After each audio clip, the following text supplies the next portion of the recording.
Green grass, blue sky, and the sun pouring down on us.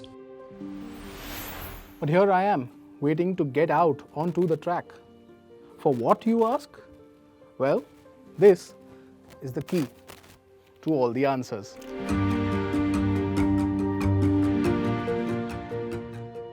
We had a blurry vision of what this car was all about, but now that we have the keys to it, we'll have a clearer picture of exactly what it's about. Yes, I'm talking about the very highly anticipated car from the Mahindra stable, the XUV700. So first, let's clear your doubts about the design, because when pictures leaked online, the reactions were of shock. Our social media handles actually lit up that day, and it was just crazy keeping up commenting on all of them, because everyone had an opinion of what the car looked like. Well, now that we have it in the flesh, we can see it. It's pretty much the same that we saw in the pictures, but it's an evolution of the XUV500. You can see the bulk on the hood, you can see the chrome all over, splashed all over the car, and of course the very signature feature of the LED DRLs, they are bigger than they were in the XUV300. Now you also have the new logo on the car, which of course you know that is the first car to get it. But all of that said, it's longer than the XUV500. It's not as tall as it, but shorter than the XUV500, but the width remains the same. However, the wheelbase has increased drastically. Now, if you look at the profile of the car also, you'll notice that it squats a bit, and that's where you see that it's shorter than the XUV500, but the ground clearance remains the same. So let's take a look at what's at the rear of the car.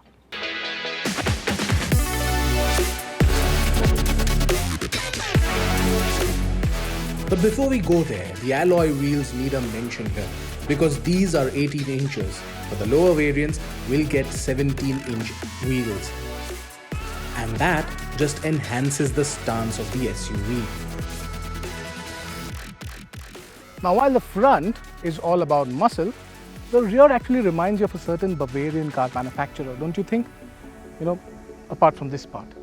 But when you see the entire car, it doesn't really bode well with what's on front. And that's why it's lost out in muscle and brawn. It's somehow just a chiseled kind of look, but it doesn't really look great from the rear. And that's a bit of a problem because, well, from the front it looks spectacular, don't you think?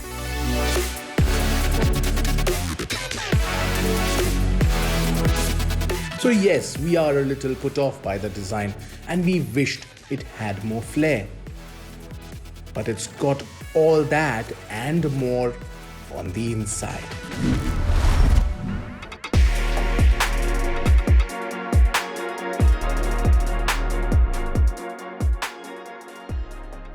Now the cabin is quite a leap from what the XUV500 was, and that's because Mahindra had to stay in tune with the times, and you have this well spread, spaced out kind of layout.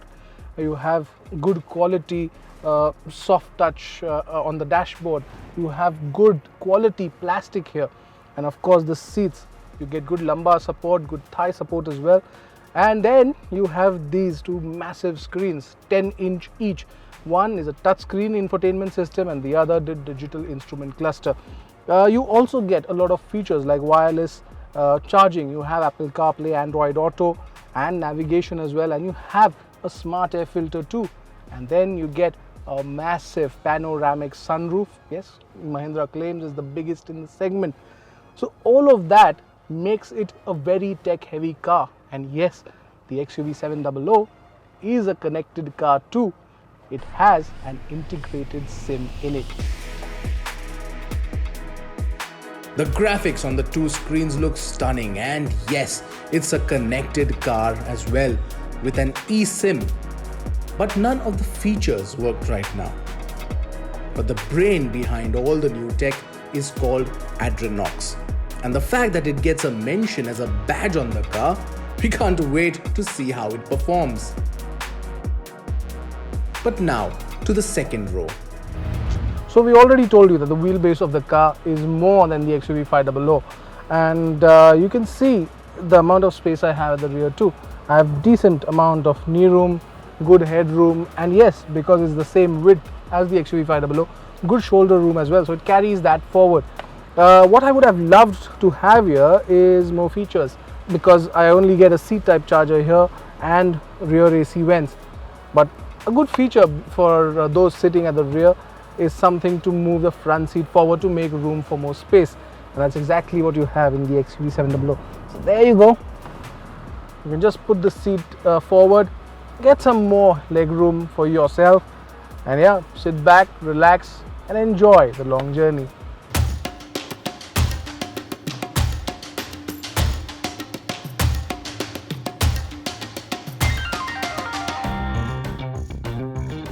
But there's one more row to go, and this is a little tight fit, as you can see. So as you can see, the third row, I have to literally fold myself to sit here, and this is not the ideal position I want to be in, because even for a short journey, in fact. So this is a place ideally for kids, and yes, you get AC vents on both the sides, and of course you get a 12-volt charging point as well. But other than that, this is extremely uncomfortable. Which is why I chose to get out of the third row. And I have good reason to do that. Because I want to get into the driver's seat.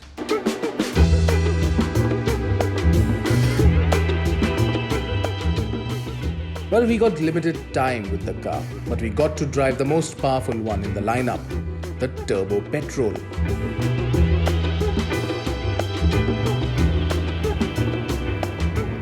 This one gets a 2-litre turbocharged petrol engine, turning out 197 brake horsepower, 380 Newton meters of torque on offer as well, and that torque kicks in around 1800 RPM.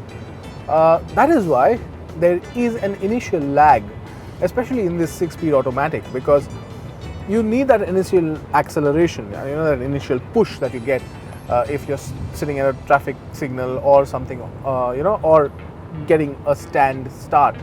But that doesn't happen because there is a lack of push there, and you really want it. And this also happens because there is no sport mode.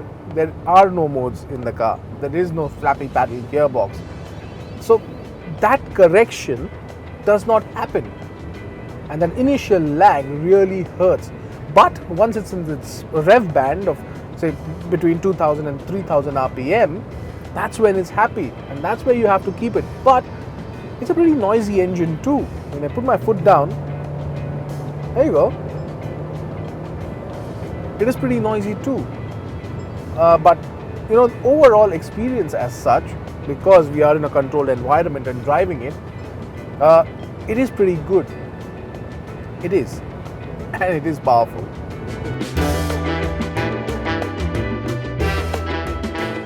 The progression of power is good though, and you can push it till 5000 RPM, after which the unit has nothing much to offer. But there's still some promise with the diesel engine, and so I got into that one to see how it performs.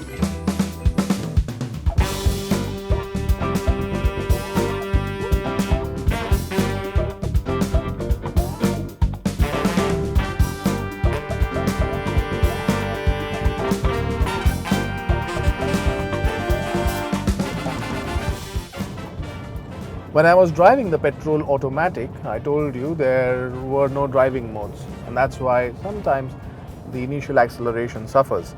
Well, some of you might say, okay, but we saw that story that you all did about it being zip, zap and zoom, and what are those? So those are available in the diesel automatic that I'm driving right now. Interestingly enough, they're called zip, zap, zoom, so clearly no need to further explain it to you what those modes do. It's like Eco, Sports, and probably a Sports Plus mode. That's the category. And you see that immediate reaction that the engine has. Now, that's 2.2 litre turbocharged diesel engine, which churns out about 182 bhp, and there's 450 newton meters of torque in this automatic, which kicks in at around 1800 rpm again. So yes, the torque is available from a very low rpm, which certainly helps build up initial acceleration, but it's the drive modes that also help it. In zip, there is a bit of lag. In zoom, there isn't. In zap, there isn't so much, but in zoom, you can really feel the torque kicking in, and the car being pushed, and that's what gives it a bit of character. You can of course toggle the settings of the engine, the steering, how it feels. It just weighs up so nicely, and it does become a fun diesel to drive. Of course, what effect it has on your fuel efficiency is something that we will find out eventually.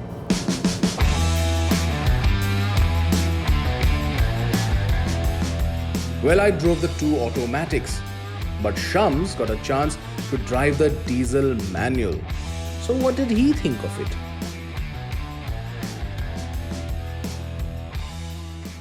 The 2.2-litre diesel engine also comes with this 6-speed manual I am driving right now at this high-speed test track at the MSPT. Now the big difference here is that when you compare it to the automatic, you get less amount of torque, which is 420 Newton meters, but the good thing is that it kicks in earlier. So this one comes to you at 1600 RPM, which means that you can have more fun in this band, especially with the gears in your control. And then some more things you would not have associated with cars from Mahindra maybe a few years back. So the gear shift is extremely smooth, you like that. The throws also are not very long, that is a comfortable thing to have.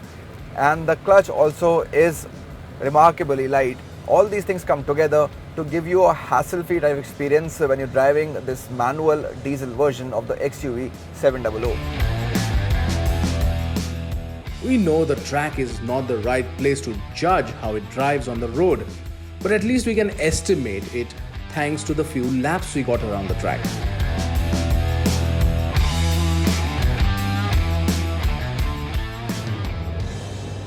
Now on the right-hand handling front, on this track, it does not disappoint.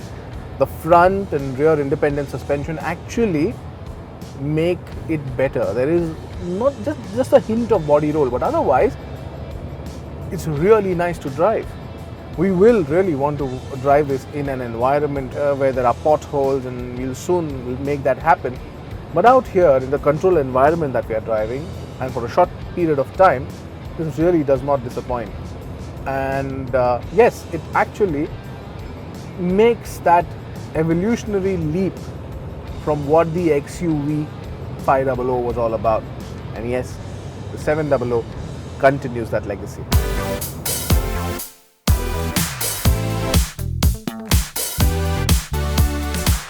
There's one more aspect we want to dwell on, and that's safety. Because Mahindra's focus with the new products has always been about just that.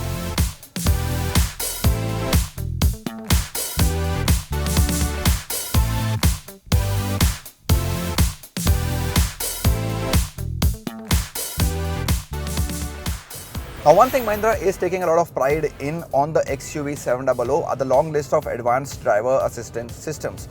Now let me tell you about some of them. First is the lane departure warning or lane keep assist. At speeds over 60 km per hour, if the car senses that you're not trying to change lanes deliberately, but the car is still drifting towards a different lane, it corrects itself, the steering wheel, and keeps you safe in the lane in which you've been driving. And then there's a very useful feature of forward collision warning or autonomous emergency brakes. Now you're driving at speeds which are lower than 50 km per hour, and then suddenly an obstacle comes in front of you. So what the system does is that it first tries to give you a warning. Then if you don't stop the car even then, the car brakes by itself, only that the speeds should be less than 50 km per hour. Now this is done with the help of both radar and the camera systems that are in place in this car. Now let me show you a sample. I'm approaching a dummy. My speeds are less than 50 km per hour. Now near the dummy, the car will stop by itself.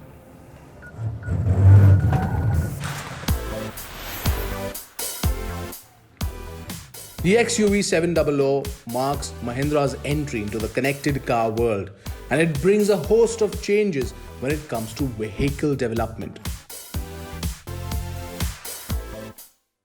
But what excites us are the prices. Now the XUV700 is available in a total of 4 variants.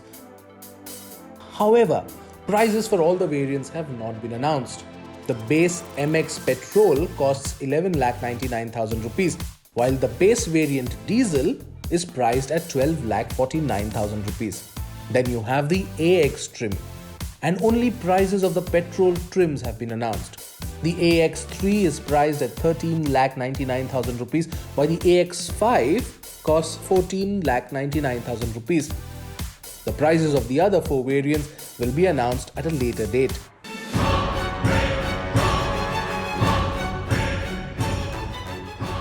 It might not be the best looking of the lot, especially when you compare it to cars like the Alcazar or the Tata Safari. But the pricing sure makes it an attractive proposition. It's an evolution of the XUV500 and worthy of being called a new generation model.